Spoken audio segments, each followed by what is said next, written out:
everybody, it's Safi and Margo, dish out on the movies. And a sorority house is closing down for Christmas break, with only a few sorority girls left and their house mother left to go. And this is the background for a Christmas movie, our final one, called Black Christmas, that came out in 1974. It stars Olivia Hussey as Jess, Margo Kidder as Barb, Olivia's boyfriend Peter, who is Care Dulea.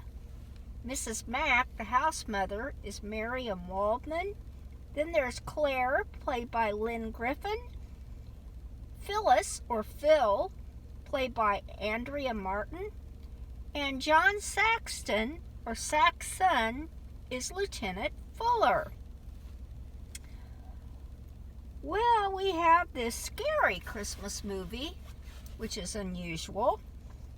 And it's called Black Christmas. It's almost kind of like a Halloween movie, except for all the Christmas music in it.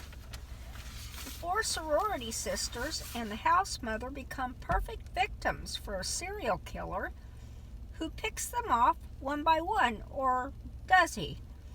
Before he strikes, though, he likes to call them on their house rotary dial house phone and make weird noises and speak in different voices. Then later he starts killing them, either using suffocation or stabbing.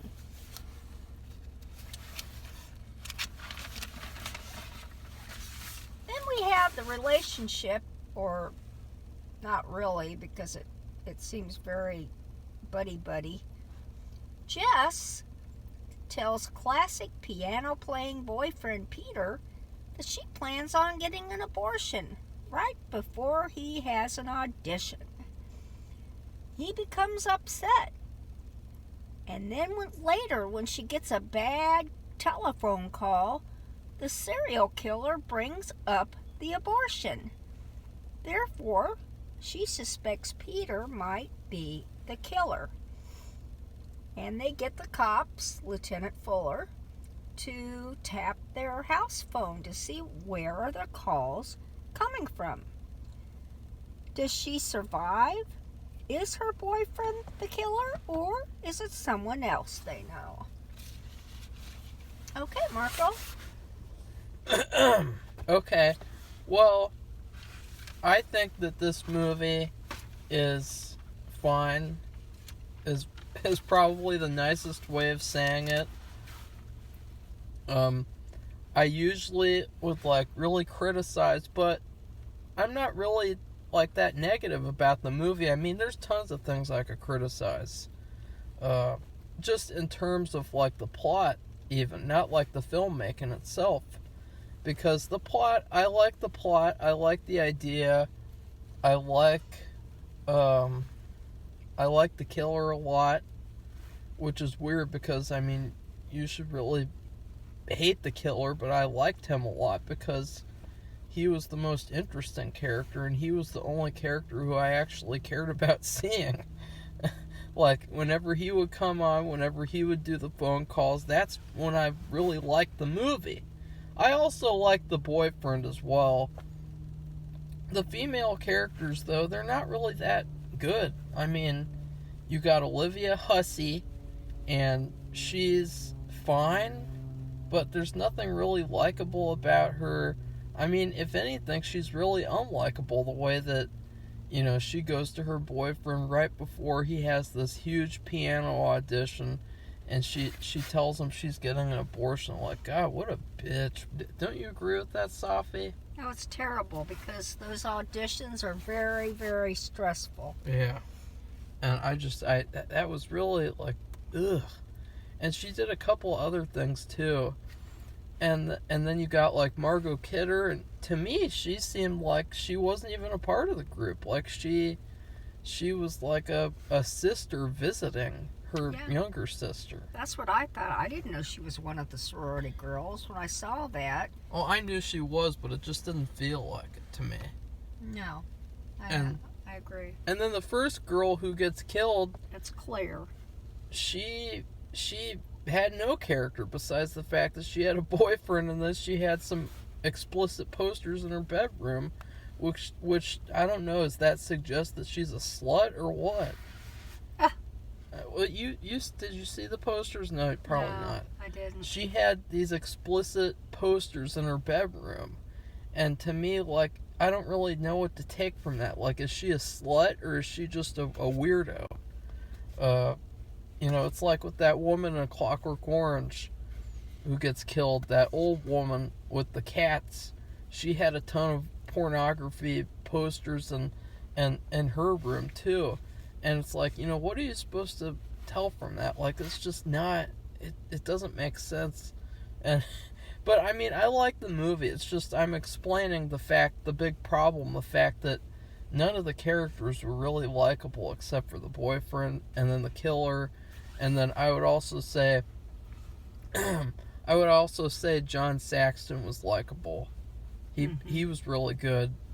He had a nice personality. Yeah. And he was helpful. But I mean, the movie itself, I think the biggest problems are the fact that, number one, the movie's bare. Yeah. It's very basic. It's very been there, done that. But I think that the filmmaking itself actually elevates the story. And, like, you have this great setting, you have all these great Christmas lights, you have great, like, outfits, you have the first-person point of view camera. That was really cool. I liked that because it was so shaky and it had this, like, dreamy, like, effect. But the other problem was the fact that this movie looked very cheap. I mean, the movie was apparently made for $640,000. Wow. But to me, it only looked like it was made for like $10,000. Texas Chainsaw Massacre was made for $70-something thousand.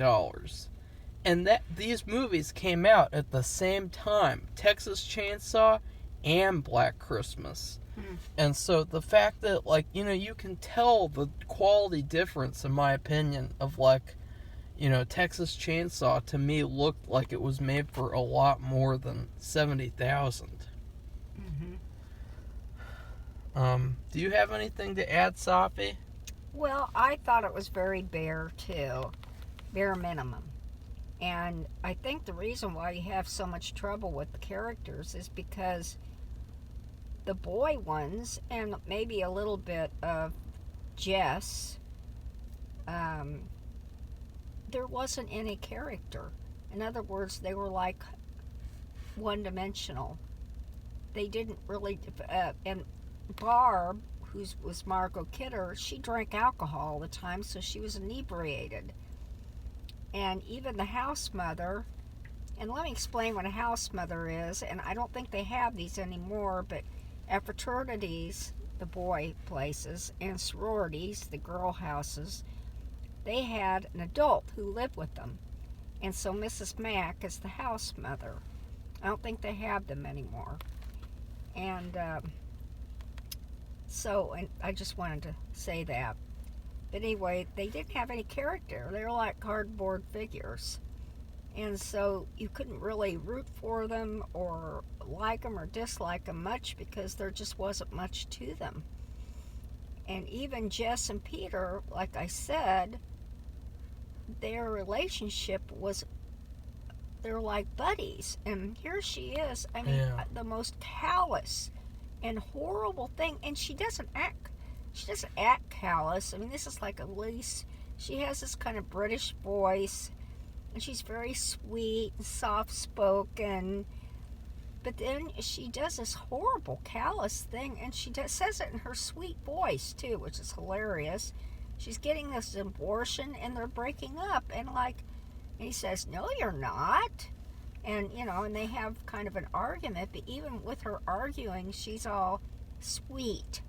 and it's just weird. And It is weird. They're like buddies. They're not, Yeah. and you can't envision them having any intimate relationship at all. They're just like neighbors or something. Yeah, It's weird. They did not feel like boyfriend and girlfriend at all. And the lieutenant, the police person, and the boyfriend Peter, that you see him playing the piano, and here he is. He's a concert pianist, which when you're auditioning to get into music school or to go up, I guess, in the music school, you're planning on doing this for the rest of your life, so you practice like hours and hours and hours a day. So he's really good. So you see this intense person who's plays really well. So and then the thing where he gets upset about the abortion. So that's kind of a character. You see some of that character there. And then the policeman, he has a very good sense of humor, and he has the concern, and he's into the rescue, and all that parts about a police person. So that's where his character shows through. That the rest of them are like cardboard figures. And then the other thing, Marcos talks about the amount of money they paid to make the movie. Well, the setting, when they show it on the outside, it's a huge, they live, still even today, you go on campus anywhere, the fraternities and sororities, they live in these huge mansions. And that's what it looked like on the outside. But then when you get in, it was like living in an apartment house? Yeah, well, a residential dwelling, one of the beginner types, where all the rooms are real small and you have a tiny little bathroom. That's what it looked like on the inside, which was really weird. Yeah. And the basement and the attic were filthy.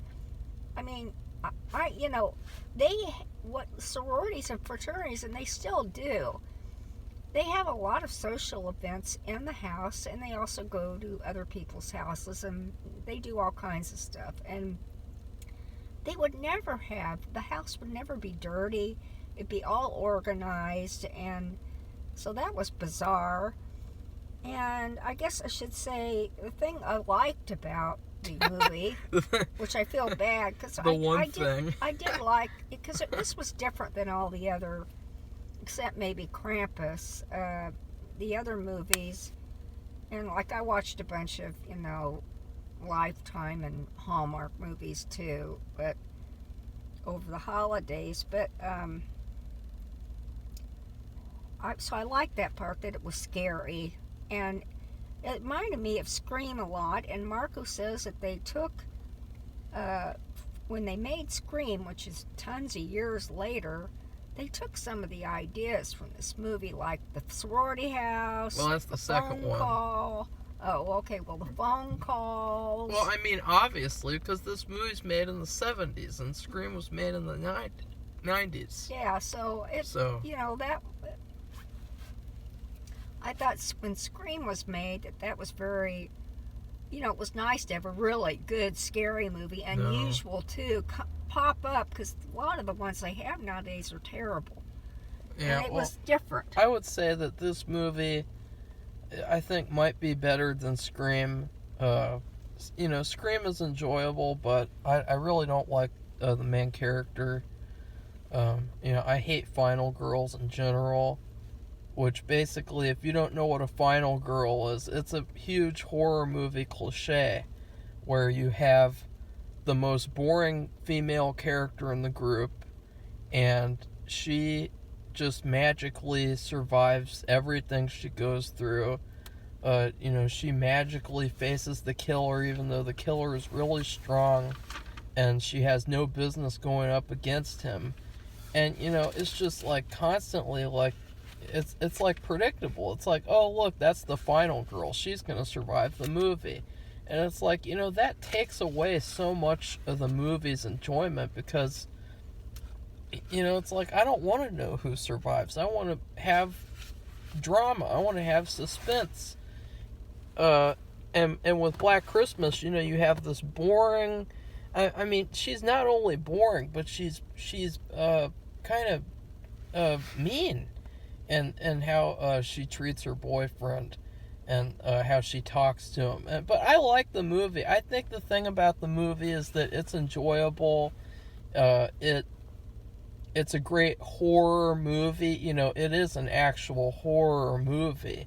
I like the villain. I thought that he was pretty creepy and a pretty great character, the way that he had like multiple personalities, maybe. Like he used different voices. In fact, you know, the phone call stuff was the best stuff in the movie, which Safi also agrees with. I mean, he's on the phone, he's doing different voices.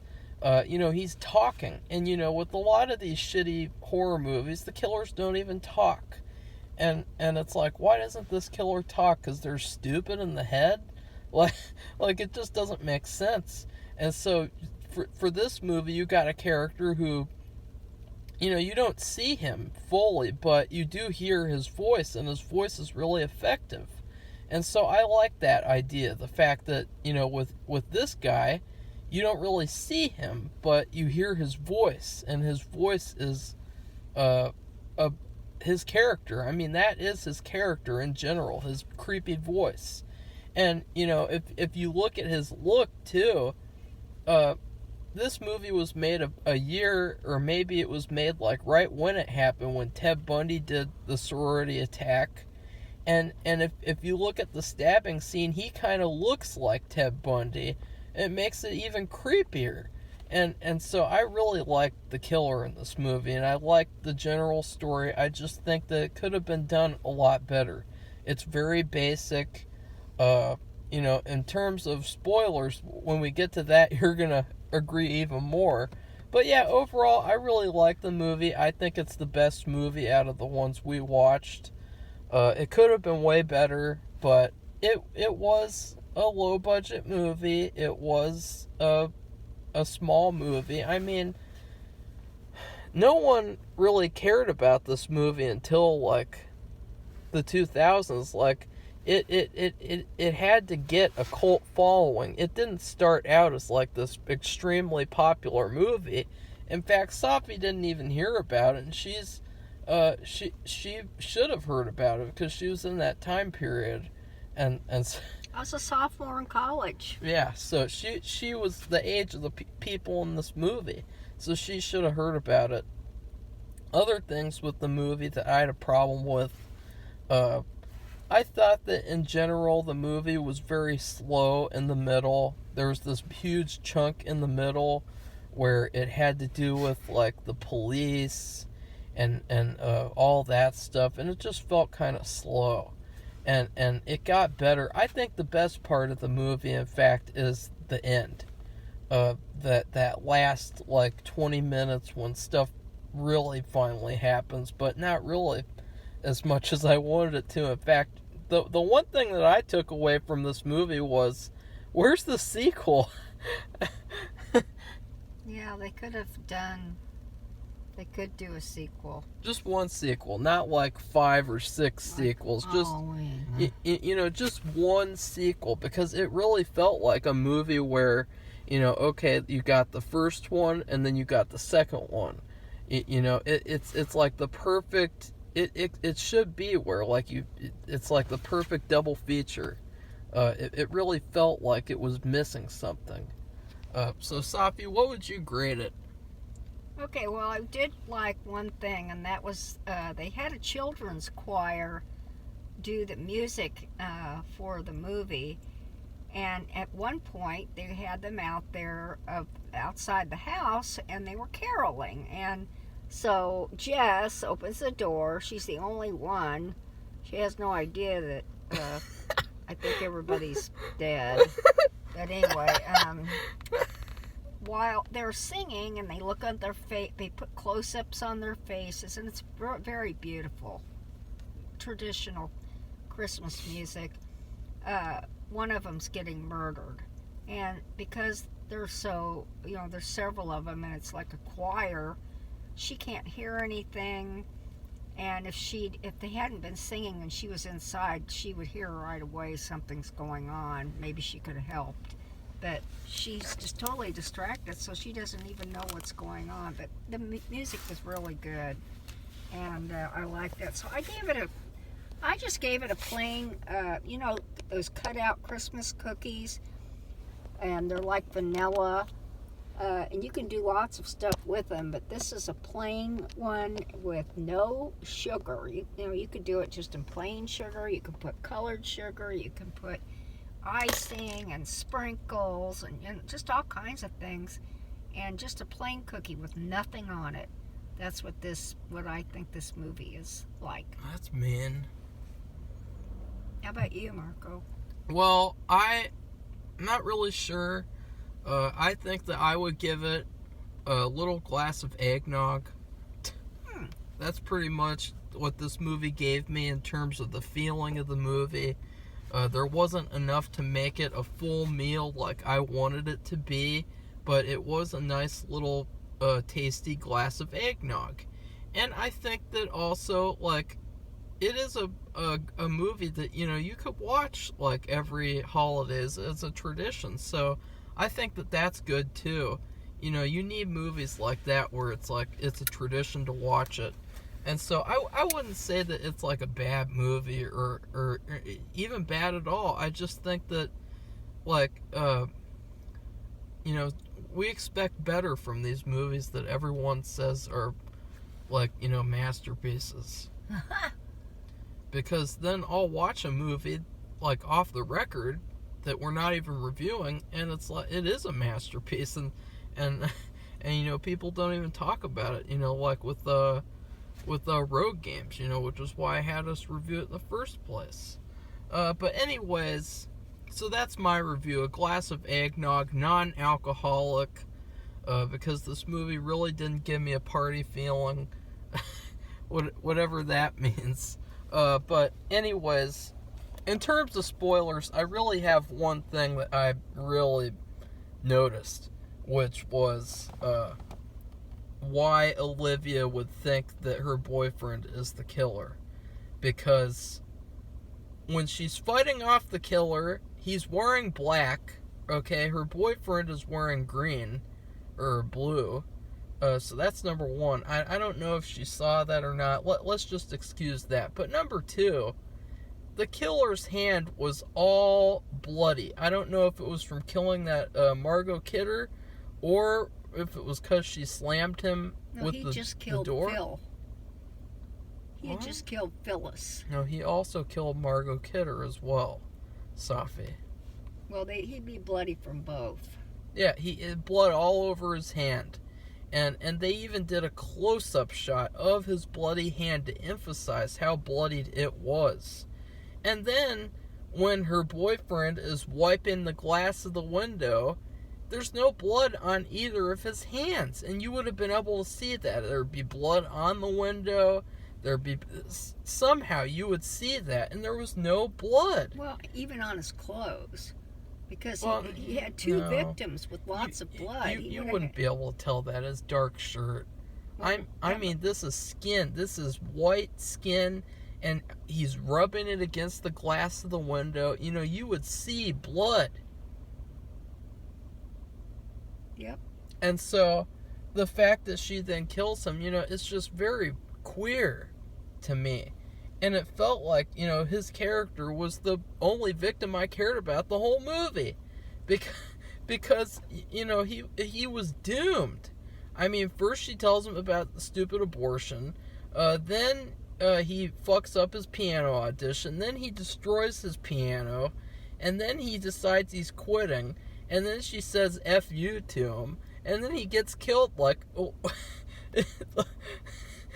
and so we could discuss a lot more, actually, because there's tons more to discuss. Like, I think that the minimalist approach to the kills was not really that good.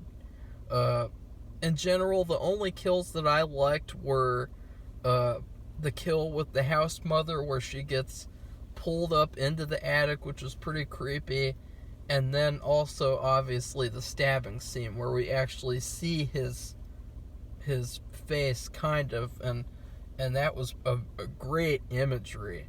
And other than that, though, I did not like these minimalist kills, like where they would just cut away really quickly, not show anything. I didn't like that. I thought it felt like a TV movie. And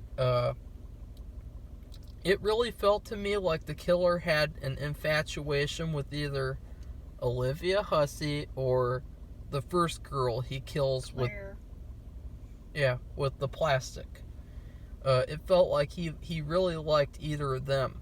And so you gotta wonder, like, how did he choose this sorority? And I think maybe either he went to a party there and he met everyone there at the party, or he was friends with Peter himself. And so he knew the ins and outs of the place because, I don't know, Peter would come there with his friends or something. I don't know. But, you know, there's so much mystery surrounding the movie that really just, I think there should be a sequel.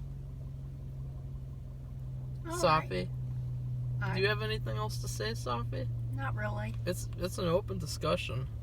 No, I don't have anything else to say. Okay. Well, it is the best Christmas movie we watched, right? I think so. Yeah. It didn't matter whether it was old or new or in between. It was. And the not ending, so good. the ending was really good too, because it felt like, you know, we just had this big conclusion, but oh no, actually the conclusion didn't even matter because he was not the killer. And so there really is no conclusion. It's like this big open-ended thing where it could just, like, anything could happen. And so I think he's going to get away as well because he had it so that girl's face is facing toward the window. And so if he was that careless about her face being seen, then it's obvious that he's just going to run away, and he knows that like this is the end, and that he's going to escape and do it again somewhere else. Yep. So should we sign off and encourage people to like, subscribe, comment. We would really appreciate it. And if you have a comment, go ahead and watch the movie, but make sure when you Google it that you put, 1972 Black 1974. Christmas? 1974, yeah, 74 Black Christmas. If you just type Black Christmas, it will give you Christmas movies with African Americans in it. And also, there were other Black Christmas movies made later. There was a shitty remake and then a shitty feminazi remake. Well, I've never seen any of them. Not any of them. Not even the one that came out when I was a freshman or sophomore in college. So, anyways, goodbye, everybody. Bye, everybody.